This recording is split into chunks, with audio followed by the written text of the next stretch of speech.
ओम ज्ञानतिमिरान्धस्य ज्ञानाञ्जनशलाकया चक्षुरुन्मीलितं येन तस्मै श्रीगुरवे नमः। नमो विष्णुपादाय कृष्णदृष्टाय भूतले श्रीमते भक्तिवेदान्तस्वामी इति नाम्ने नमस्ते सरस्वती देवी गौरवचारिणि निर्विशेषशून्यवादि पाश्चात्यदेशतारिणि जय श्री कृष्ण चैतन्य प्रभु नित्यानंद श्री अद्वैत गदाधर श्रीवासदि गौरभक्तवृंद हरे Krishna Krishna Krishna Hare Hare Hare Ram Ram Ram Hare Hare Hare Krishna. This is a very nice section where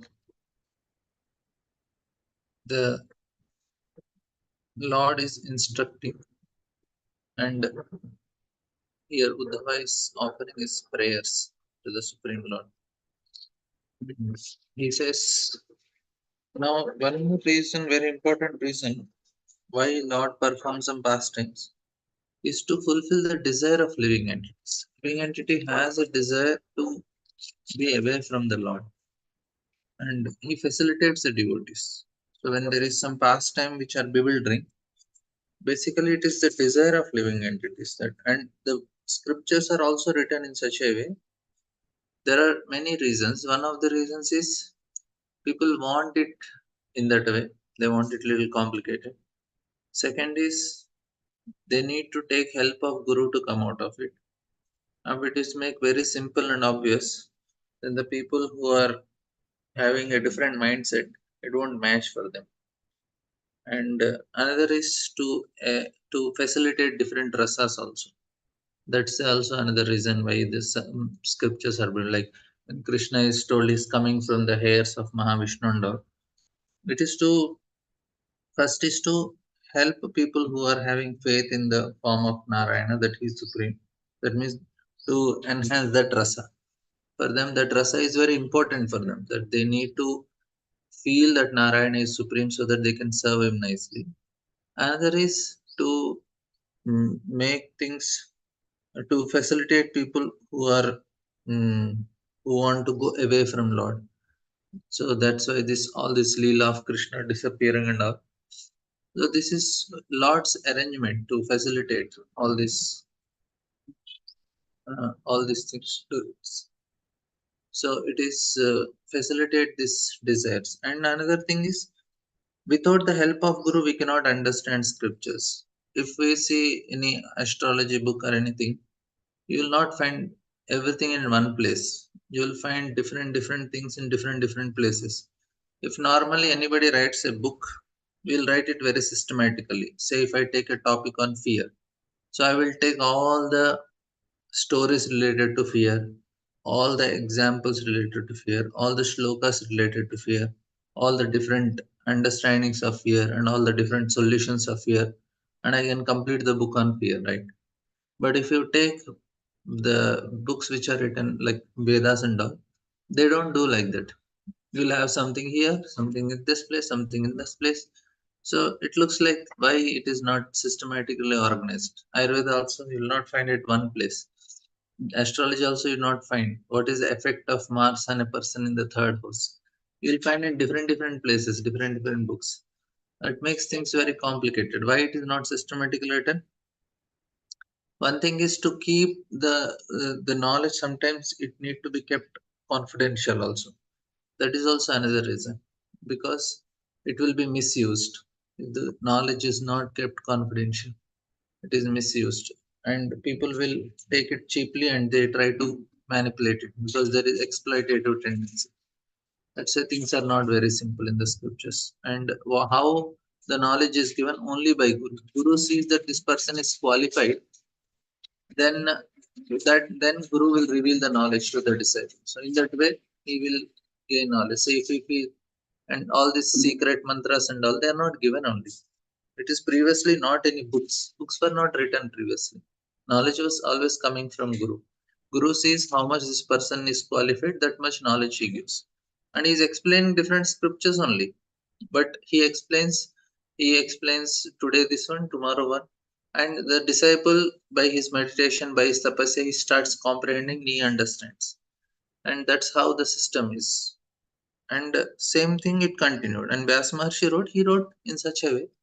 And if they, but that is very important. Guru is such an important person in any person's spiritual advancement or even gaining knowledge. He reveals the knowledge according to the qualification. Like if Mahabharata is read, he should have first some guidance of Guru, and based on that he will read. Now we have some guidance that okay, this is what is our basic philosophy, and now you read Bhagavad Gita or Mahabharata. Then we will understand in that perspective. Then things becomes easy. Now what is presently the problem of people is they just take information here, there, here, there, here, there, and that's why they are confused. We cannot read information like Google search. Google search is the most uh, that is not that is the very bad way of gaining knowledge, because it it is not that way, because everybody puts whatever they like.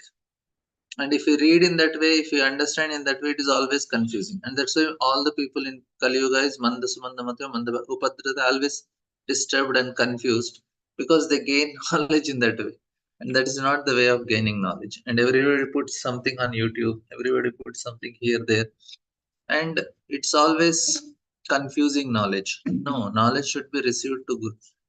It's not information. We don't need information, we need proper realized knowledge. That is, there is a difference. If information is considered advancement, then the Google is the most advanced guru, and everybody should take diksha from Google. But information is not actually what is needed. Knowledge and realization is needed. So even if people know something, if they have not realized, they don't even consider that.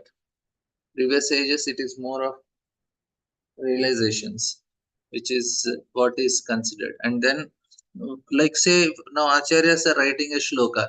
It looks quite simple. Oh, why he's telling, oh, Lord Chaitanya, Supreme Lord, he's like this, he's like this. I think everybody knows what is so great, what is the shloka about it. It is not like that. When acharyas are writing prayers, they are directly seeing that form and writing. That's why it is so much value. Now here when Uddhava is talking, or when Kunti Maharani is talking, or Rupa Goswami is writing any shloka, the meanings looks quite simple. Okay, Supreme Lord, he is beyond the three modes. He is like this, he is like this. We think this we heard so many times in Bhagavad. But the point is they are not writing as a theory. They are directly seeing and writing. That's why that shloka has a value. Otherwise, it's we can also write. The point here is that knowledge, na, in previous ages, it is uh, quite very different. It's not just information. Now people, somebody reads something and quotes somewhere, and somebody hears that, he again quotes some other place, and that's how the knowledge goes. And it is quite confusing. First, we need to have some basis to build up, and that is very important. So first we need to get trained in which direction to see, how to look at it and how to read it. That's why we need acharya's guidance. This is, Lord is not bewildering. Lord is helping living entity, but he is also facilitating the desires of living. Say a living entity really want to go away from Lord, like Duryodhana or Ashwatthama. Lord says, okay, fine with me. Duryodhana saw Supreme Lord as Virat Rupa also, but he didn't want to surrender to Krishna. He saw Krishna as Supreme Lord. Hiranyakashipu knows Krishna is Supreme Lord, but they want to fight till the end. They don't want to accept only. Now, what Lord will do for such people? It is not obvious for Duryodhana, it's so obvious for Duryodhana that he's seeing the Virat Rupa directly in front of him. How more it can be obvious that Krishna is Supreme Personality of God. He directly showing Virat Rupa. But Duryodhana is saying, no way, I am not going to accept. You may do whatever gymnastic. I am not going to surrender. So now we may say, okay, if you directly tell Krishna is Supreme Lord, maybe people will come. No, they don't want to come. Even if it's Supreme Lord also, many places it is told Supreme Lord. Bhagavad Gita, whole Bhagavad Gita is told. But they don't want to accept that shloka only. They read Bhagavad Gita, all the Mayavadis read Bhagavad Gita, but they don't want to accept Sarvadharman Parityajya. They will take out everything from Bhagavad Gita except that point, because the mentality is like that. So Lord facilitates, okay, avajhananti mamudha manasham tanamashrita. They remain like that only. So they looks like very scholarly, very learned, but they are all Maya Apartagyan. So that is where the Sukriti factor comes. Not that it is bewildering. Yeah, these pastimes are bewildering because Lord is facilitating their desire. They want to go away. The Lord says, "Fine with me. For God's sake, have it." And He is creating this facilities like this. So here, Vidra is giving this. So we should. It is not Lord's fault. Say we give the example of a mother giving a mirror to a child who is crying to have moon. The child is so much insisting, I want moon, I want moon, I want. Mother gives a mirror. He says, look, here the moon. And the child. Now who bewildered? The child. Mother only. Why? Because the child want. That is the point. Because the child want bewilderment. He is not listening. Mother has to arrange. Similarly, Krishna is arranging such pastimes, and some scriptures are writing some shlokas which looks like it is proving that Krishna is not supreme because they want it like that. If somebody is sincere, that is where the factor comes. People they want to get cheated. That is why they go to all these bogus gurus. They themselves says, please cheat me, and the guru cheats. They are telling like when this one of the gurus was asked, he's no more very famous in South India. He was asked, why are your devotees calling you Supreme Lord? So no. With the question was asked, why you call yourself as Supreme Lord? He very honestly said, I never call myself Supreme Lord. My disciples say me I am Supreme Lord. I don't say anything in return. That's actually what happened. So people make some people as supreme because they want to get something from him. And he says, okay, fine with me. So you want to get cheated, I will cheat. This is the tendency of people. They want something very cheap. They don't want to work hard. If somebody is sincerely working hard, trying to know the truth, all these shlokas will not have any contradiction for them. It's quite simple. That is how it is. If I am sincere, there is no contradiction. There is no contradiction in scriptures. There is no contradiction among acharyas. What is contradiction is our mind. If I am sincere, things are quite easy and simple. If I am complicated, things are complicated. That's how it is. We have to, for a person who is very simple, then he's told, okay, Krishna is Supreme Lord, chant Hare Krishna, and whole life he's chanting Hare Krishna and he's going back and back to Godhead without any complications. There, so this is the main important understanding we need to have. It's not Krishna is bewildered. Yeah, Krishna is there, but it is the living entity who want to get bewildered. We cannot blame anyone for that. This is a very simple fact. And of course, these are the few understandings from different places we can see. And Udhava is saying here nice purports, some nice points Prabhupada is also telling. "O Vidura, when I was thus favored at every moment by the Supreme Personality of God and dressed by Him with great affection, my words filled in tears and hairs on my body erupted. After smearing my tears, I with folded hands spoke like this." So this is after Uddhava heard the Chatushloki and Uddhava Gita. He became so ecstatic. He says, "O my Lord, devotees who engage in transcendental loving service of the lotus feet have no difficulty in achieving anything within the realm of four principles of religiosity, economic development, sense gratification, and liberation. But, O great one, as far as I am concerned, I have preferred only to engage in loving devotion, loving service." So this is a very important. The second shloka we discuss what Bhagavatam explains. The way Bhagavatam explains the process of Bhagavatam explaining is Dharma Project Gaitavotra Paramo Nirmatsara. That is the method of Bhagavatam to explain the highest goal in life. Like Bhagavatam first tells, I am going to explain the Vastavastu, the original Vastu, the absolute truth. Now, what is the way that is explained? By removing all other things kachada. This is the procedure that is taken. You remove all the things, then what remains is the pure. So that is the way of Bhagavatam doing. So here, very clearly, Uddhava is telling, Dharma projita kaitavotra paramo. Dharma artha tava moksha. No need. And Uddhava very clearly tells in the shloka, Arey, one who is engaged in service, they can acquire all the things of dharma, artha, kam, moksha. But as far as I am concerned, I am not at all interested. So this is the style of Bhagavatam to establish the highest truth. And why Narada Muni condemned Vyas Maharshi is because of this. He says, you have told in other places about pure bhakti, but you have not separated it from dharma, artha, and kama, moksha. It was in between somewhere. But then he wrote Bhagavatam where everything is removed exclusively. So it was exclusive pure devotional service. Karmanyanihasya bhavo bhavasyate durgashrayo durgashrayottari bhava palayanam kalatmano yat pramadayutashrayam swantam rate kridayati dhir vidham iha.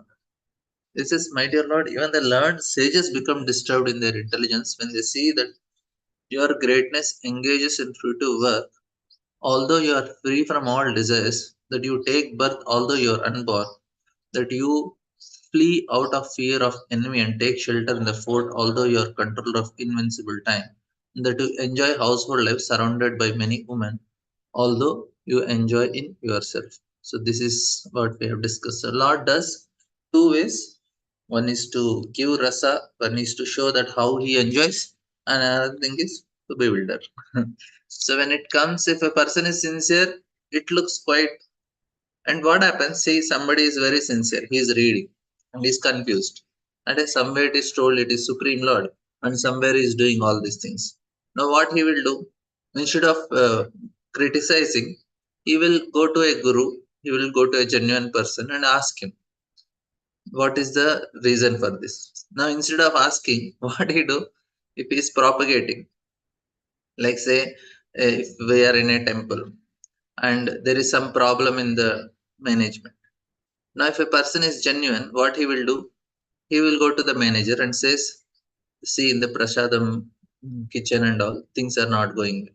He should tell to the manager or the president. Now, instead of that, if he goes and puts in the WhatsApp group, in temple kitchen things don't work, and is telling all to the congregation, what does it mean? It means that he is having problem. Arey, you have problem, you go to the concerned person and report to him and get it cleared. Instead of that, why are you propagating? That means what? This person has malicious intentions. Similarly, when you see any contradiction in the shastra, instead of going to a right person and speaking to him, you start criticizing it and trying to say everyone, see, this is wrong, this is wrong, this is wrong. Did you any time genuinely try to understand why it is wrong? Did you go to a proper person to know why it is wrong? If you are not done, that means you are not sincere. We have to first find out, go to a proper person. So all these people who propagate, who write negative about any of the things, anybody speaking negative means he has not done his homework properly. Otherwise, they don't propagate negativity. They can express their concern to the people who are mm, to who are responsible for it and try to rectify or understand for himself. So this is the problem is not the shastra. The problem is the person himself. He is not sincere to understand why it is. Even if somebody is telling the proper reason, he don't want to accept also, because he want to prove that there is Supreme Lord is not there, or he want to prove that there is something wrong with the Supreme Lord. Why? He will get license to do wrong. So if Lord Ram is doing wrong, I also get an opportunity to do wrong. If Krishna is doing wrong, I also opportunity to wrong. So to justify my wrong activities, I need somebody to authorize. And who is the best person? The Lord itself. So Lord is wrong, so I am also. So this is how the mentality of people is there. They want to find faults so that they can justify their faults. This is the people's. If somebody is sincere, genuine, if he's if then there is an open discussion, he will accept it, even though he may not have pure devotional shraddha, but at least theoretically to some extent he will say yes, maybe it is correct. That much he will. Genuine person will not have problem, right? Oh my Lord, your eternal self is never divided by the influence of time, and there is no limitation of your perfect knowledge. Thus, you are fully able to consult with yourself. Yet you called upon me for consultation as if bewildered, although you are never bewildered, and this act of yours bewilders me. This is devotees are also bewildered, but their bewilderment is that out of their affection for Lord. Like Kunti Maharani is telling, Yad no Gopya Date Tvaikatagas Dhamatavat Yate Dashashur Kalilanjana Sambramaksham Patrum Niniya Bhava Bhavaniya Sutasya Saman Vimohete Bhirapyad Bhibeti. Kundi is telling, Are fear personified is fearful of you, and you are afraid of Mother Yashoda. So this is bewildering. Now that bewilderment and the bewilderment of the impersonalist or Mayavadis or atheist is different. They are bewildered because they it is like amazement.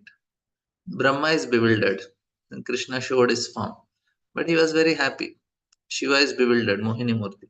That bewilderment is of devotees is different because they know Supreme Lord, but they are bewildered how much he can do. That is bewildering. Like say, like if a child is doing such nice painting, and mother comes and says, he says, "You did?" He says, "Yes, I only did." And mother is surprised. Oh, my child could do so much. Like that, when you have love for Lord, and Lord is doing something extraordinary, the devotee is, wow, my God, he can do this also. So it's like some sort of love in that, some sort of a relation. But Maya, the impersonalist, their bewilderment is they are completely bewildered by Mahamaya. So there is a difference. When I thus express my heartfelt desires unto the personality of God, the lotus-eyed Lord instructed me about his transcendental situation. Oh, like Arjuna is also bewildered. He saw universal form. He said, my dear Lord, enough, I don't want it. Because when he asked, Krishna said, okay, for God's sake, I am not responsible. You want to see, let you see that. And Arjuna said, no, no, no, this is, I don't need this. So here, Uddhava is telling, Lord instructed me. This is the greatest help Krishna is doing is giving knowledge. Anytime we are unhappy, only reason we should know is I lack knowledge. If I have knowledge, I will not cry. I will not be unhappy in this world. Any fear, any distress, any situation we are going through, only one reason is we lack proper knowledge. And then Lord is helping to gain that knowledge. And another way to gain knowledge is chanting the holy name. So whatever information we got, it will transform into realized knowledge when we do our chanting the holy name. Hare Krishna, Krishna Krishna Hare Hare, Hare Rama, Rama Rama Hare Hare. So this is the help Lord is doing. It is He is doing to everyone. He's telling Hare, don't worry. Like small children, he comes crying to the mother. Mother tries to console him, give him knowledge. No, he took my toy, he did this, he did that.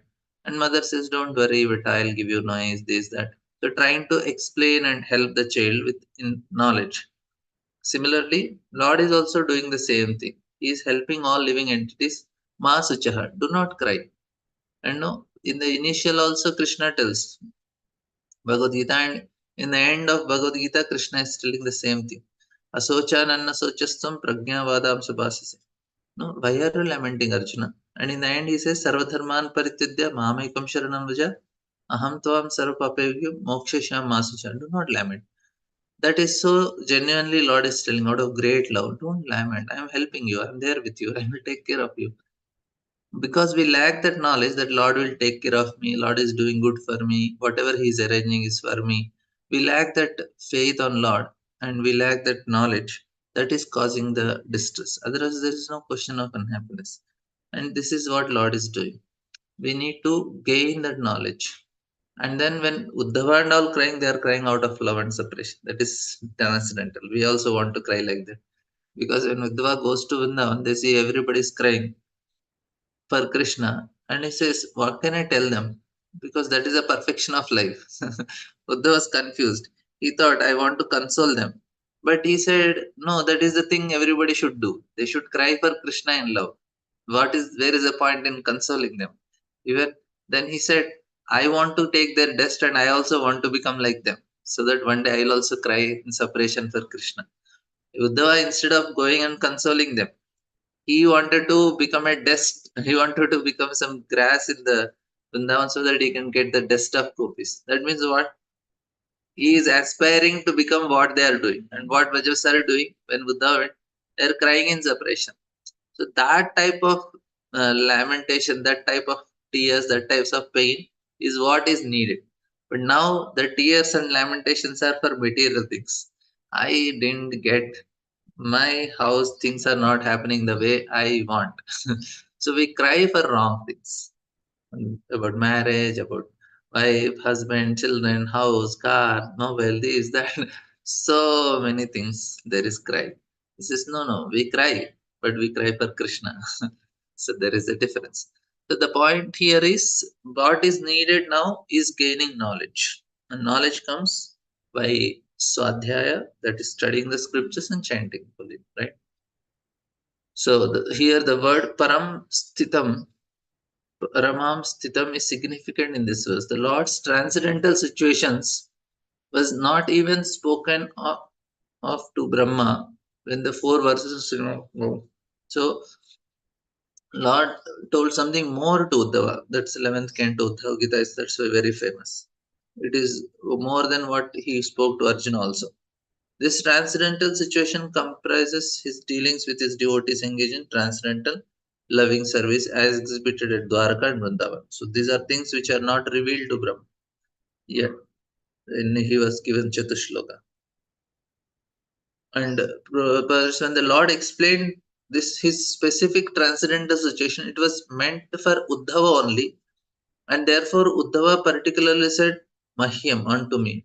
Although the great sage Maitreya was also sitting there, such a transcendental situation is hardly understood by those whose devotion is mixed with speculative knowledge or fruitive activities. So the Lord's activities is in confidential love are very rarely disclosed to general devotees who are attached by devotion mixed with knowledge. So this is also another thing we are discussing today, right? That Lord does not reveal it. Such activities are inconceivable pastimes of the Lord. But this is not possible for a normal, even a mixed devotee to understand. What to speak of atheist and impersonalist. Even a mixed devotee cannot understand Vraja pastimes. If you go to another Sampradaya devotees, for them Vraja pastimes they don't appeal to them so much. They say they cannot understand. They say it's okay, Krishna did something, but they don't understand how much it is so superior compared to the pastimes in Vaikuntha and all. It is not understood by them. They read Bhagavatam, but they cannot comprehend the way it is. They are bewildered. But that is a different bewilderment. So everybody is bewildered. That's why Chaitanya Mahaprabhu is Channa Avatara. Why is Channa Avatara? See, anyway, Krishna is appearing, atheists will not understand. Krishna is appearing, impersonalists don't understand. That means hiding, then whom Chaitanya Mahaprabhu is hiding from? Anyway, they don't understand only. What is the question of hiding? For them, Krishna, Chaitanya Mahaprabhu, God. For them, Krishna, God also, they cannot understand clearly atheist people, impersonalists. And then not to speak of Chaitanya. But Chaitanya Mahaprabhu hiding from whom? He is hiding from other Vaishnavas. He is giving only to pure devotional practitioners. The Lord giving like that is keeping it exclusive to protect.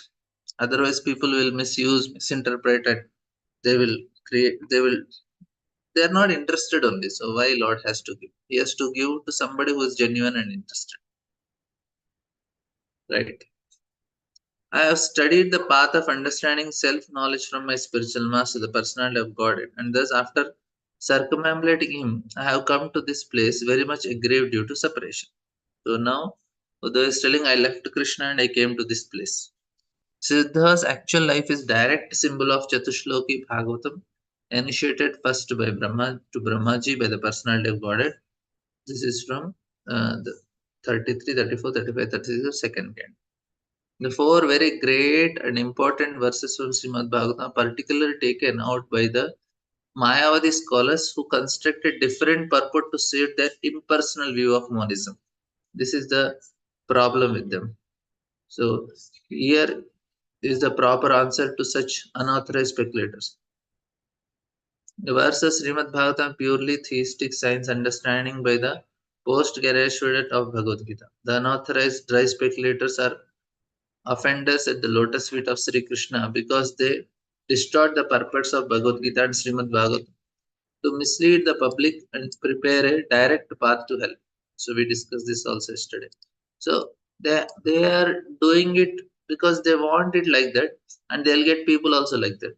If I'm practicing pure devotional service, I'll get people who want to practice pure devotional service. And if somebody is doing some atheistic thing, he will get that type of people, and there are so many people like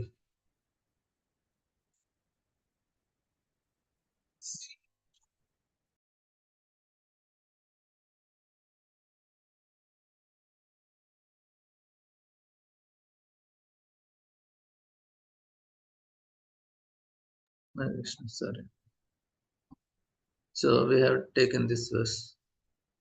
This is my dear Vidra. Now I'm mad for what of want of the pleasure of seeing him. And just to mitigate this, I am now proceeding to Badrikashram in Himalayas for association as I have been instructed by him. So we discussed it. The connection between the Lord and us is through service only. To our spiritual master is service only. To the degree we are doing service, to the degree we are connected.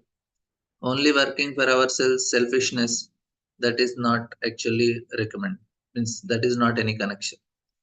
Just by initiation is not connection. Service is connection. To the degree I am doing service, to the degree I am connected. If how much close we are to our spiritual master is based on how much dedicatedly we are doing service. Whole day I meant for him only. But somehow I have to maintain my family and all. I just spend few hours time to work outside so that I can maintain family. But otherwise, whole time I should give for his service. Whole life is for him. And to the degree we dedicate our life for our Guru, there is a perfection. We can attain perfection in that way.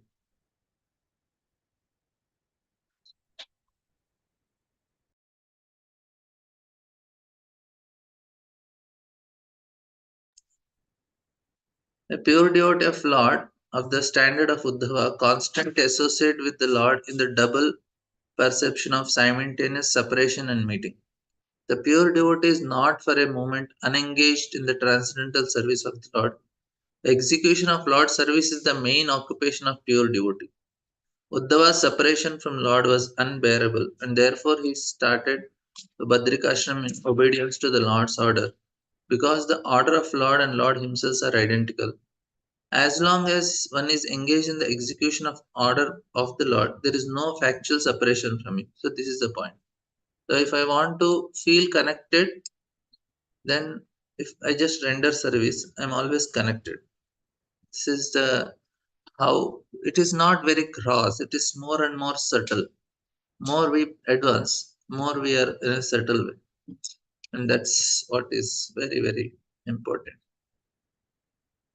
यत्र नारायणो देवो नरश्च भगवान् ऋषिः मृत्युभ्रं तपो दीर्घं ते पाते लोकभावनौ.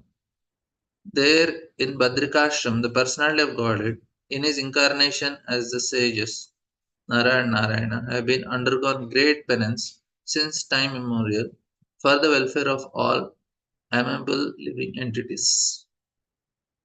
He is telling that about the Lord's incarnation at Badrikashram. And Lord is appearing because he does. Why Naranarayan? He can come in one form only. Vyasdev can also do. No.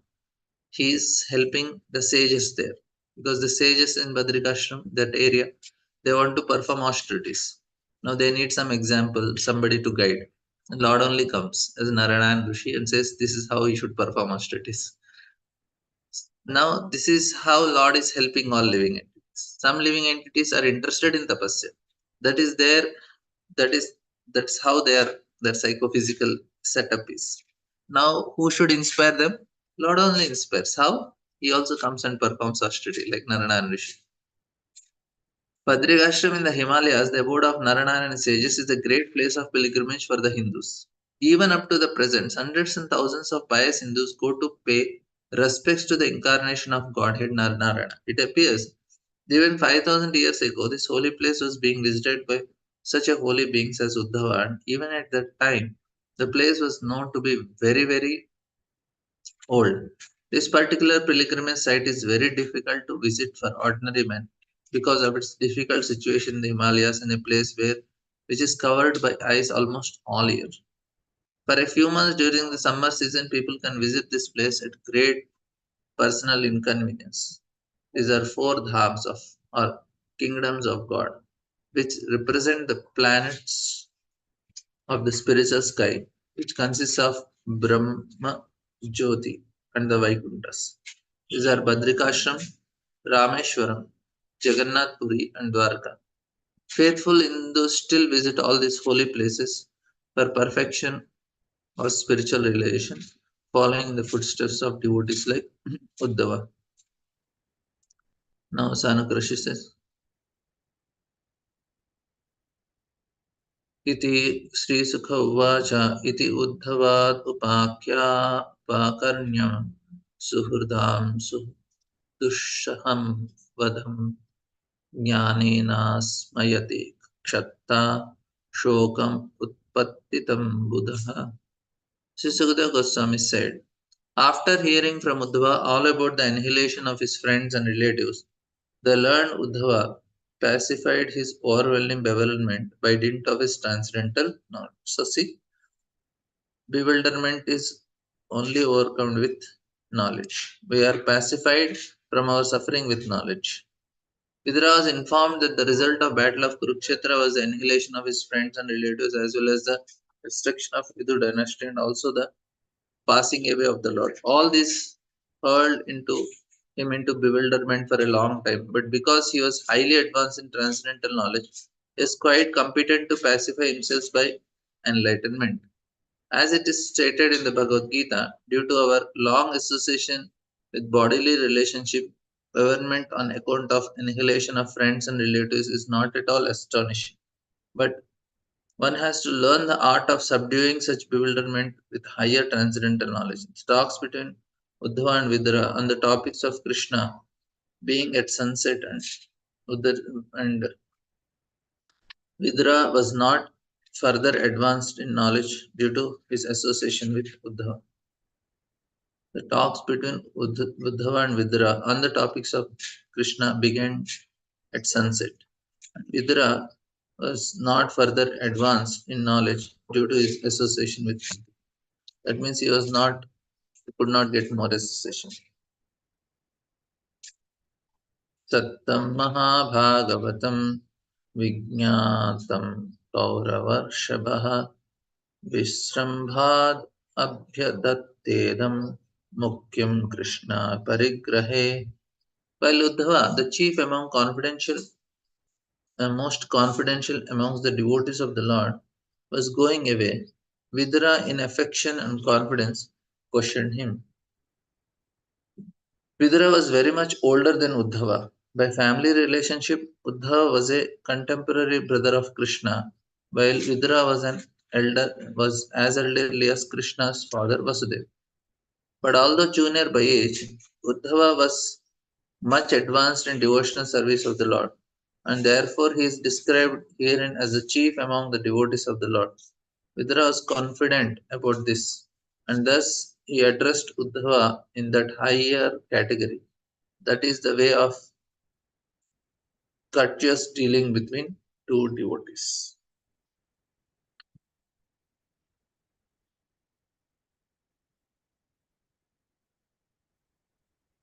Now Vidura is asking for the first time. He asked Vidura Vacha Janma Param Swatam Raha Prakasham Yadaha Yogeshwaro Ishwaraste Bhaktum Bhavan Na Arti Yadhi Vishnuvar Bhadraya Bhratyas Kritas Chariti.